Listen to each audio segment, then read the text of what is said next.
Before we ride into this story, hit like and subscribe. Thank you. Major General Raymond Harper stood under the sagging canvas roof of 2nd Field Force headquarters at Long Binh, listening to rain drum on sandbags, and said the kind of sentence that outlives orders. "Look at those ridiculous hats." On the table lay a curled reconnaissance photo, grainy black and white, showing Australian soldiers moving through tall grass with wide brims and one side pinned up. Their webbing sat wrong to his American eye. Their posture looked too relaxed, their camouflage too plain for a war. Captain Lewis, his intelligence officer, cleared his throat. "Sir, those are elements of 1st Australian Task Force out of Nui Dat, Phuoc Tuy Province." "I know who they are," Harper said. "I'm asking why they're dressed like they're going on safari." Lewis slid a thin folder forward. After-action summaries, prisoner reports, captured notes, the same pattern repeating, Viet Cong units shifting routes, avoiding certain trails, treating pockets of the province like bad luck. Not because of artillery or airstrikes, but because of patrols that never announced themselves. Harper had 2 stars and decades of doctrine in his bones. He understood how Americans fought: speed, pressure, noise backed by helicopters and guns. And right now, speed and noise weren't working. Patrols nearby were walking into ambushes with mathematical regularity. "What's their operational tempo?" Harper asked. Lewis hesitated. "Sir, it's not the tempo, it's the ratios." Harper looked up.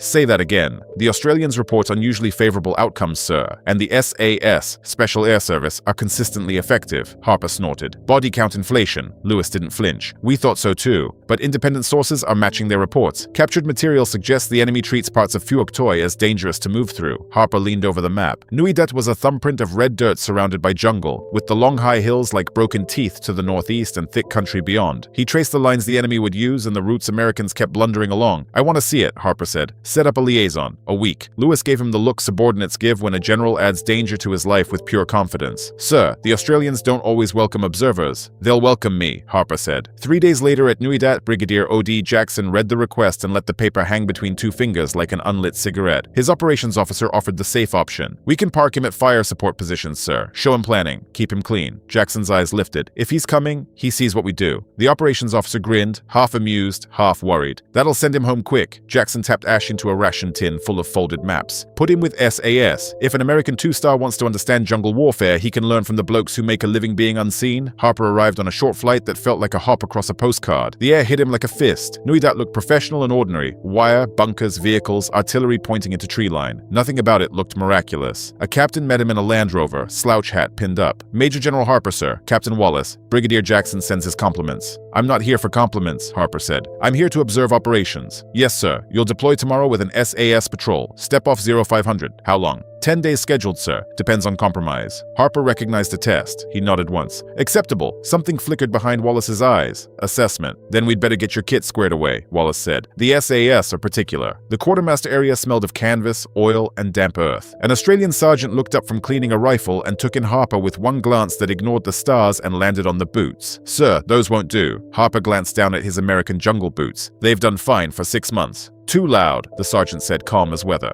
"Wrong sole, wrong tread. In this country, sound travels." Harper felt heat rise in his neck. "Sergeant." "Sir," the man cut in. Not rude, not impressed, just certain. "Your noise becomes their noise. Your mistake becomes their death." The tent went tight and quiet. Wallace stared at the floor. Harper forced a slow breath. "All right, what do you recommend?" "Australian boots, softer, different tread, collapsible canteens that didn't slosh, tape over anything that could click, dog tags wrapped and dulled, buckles secured." The sergeant moved like he'd done it 100 times, turning a man into a quieter version of himself. Then he pointed at Harper's rifle. "You'll be carrying an L1A1. Harper blinked. "I'm not switching weapons the night before a patrol." "You are," the sergeant replied, like Harper had said he didn't plan to sweat. "The SAS carry SLRs. Different report. Enemy can tell. One odd sound in the wrong place tells them something's unusual in the bush." Harper took the rifle. It was heavier, solid, built for reliability. For the first time since he'd mocked the hats, he felt the cold pinch of uncertainty. That night in the SAS compound, Nui Dat felt quieter. Not because the war was quiet, but because these men were. No bright lights, no loud voices. A discipline that didn't need to announce itself. At 0430, a hand shook Harper awake. "Time, sir."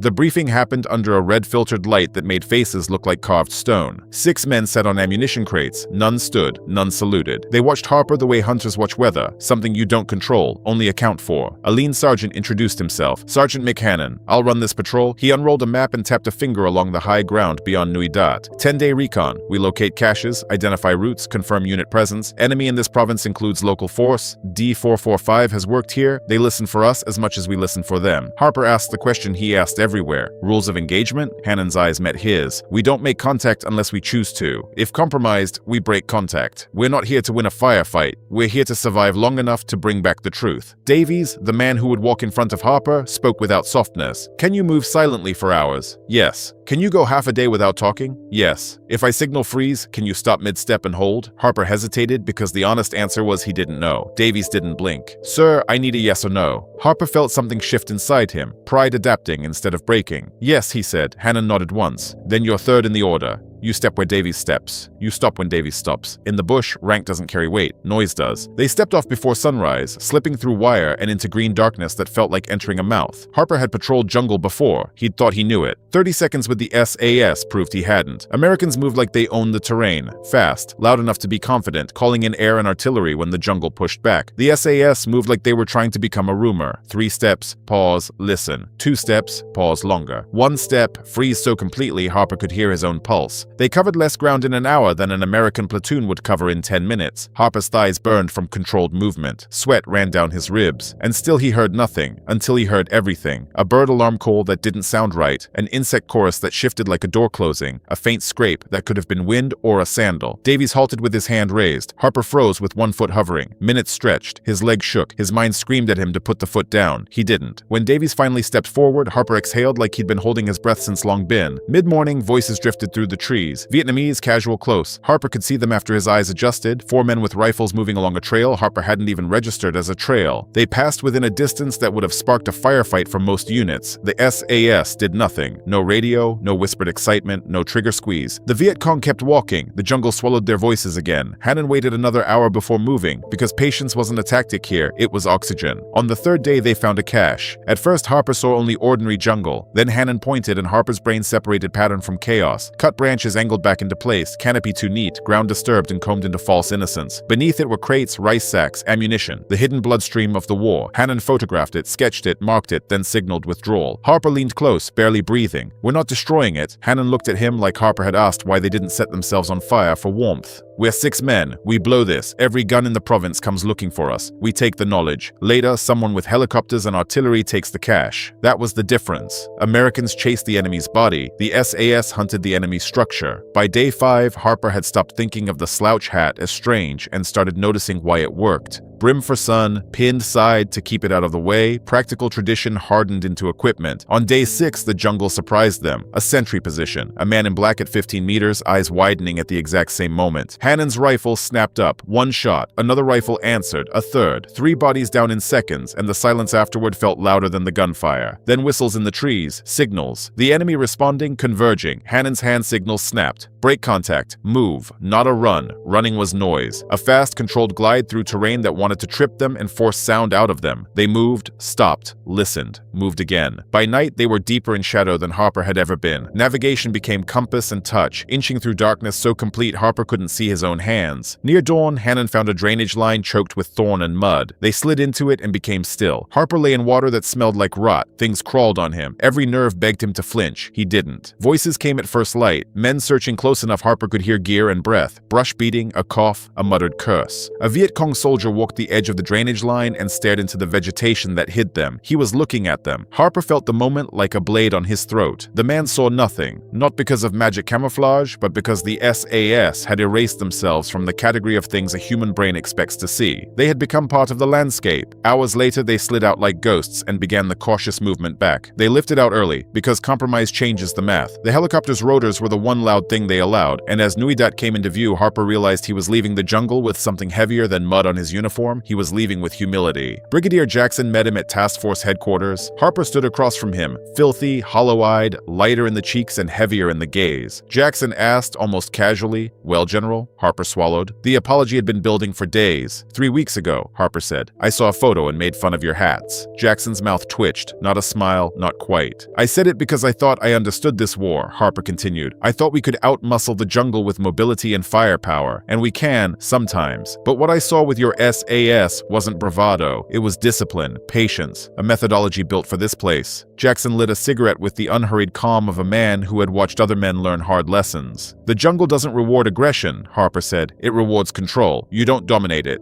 You disappear into it. Hannon stood off to the side, unreadable. Harper turned toward him. Sergeant Hannon, I owe you my life. Hannon's reply was almost too quiet to hear. You listened, sir. That's rarer than people think. In the weeks that followed, Harper wrote everything down. Plain, practical observations. How slow movement changed survival. How noise discipline mattered more than courage. How reconnaissance wasn't cowardice, but leverage. He recommended cross-training. Americans who lived by speed, learning what it meant to move like a thought instead of a hammer. Some officers read it and shrugged, because doctrine is stubborn. But some, especially the kind of men who already lived in the margins, read it and recognized a tool. Harper kept a photograph on his desk after the war. 6 men at Nui Dat, slouch hats dark with sweat, rifles held like extensions of their arms, and on the end an American general who looked like a man who had finally realized that experience is not the same thing as understanding. Visitors would nod at the hats and grin. Harper never grinned back. He would tap the edge of the photo and say, "Those are the Australians who taught me the jungle isn't something you defeat, it's something you learn to stop offending."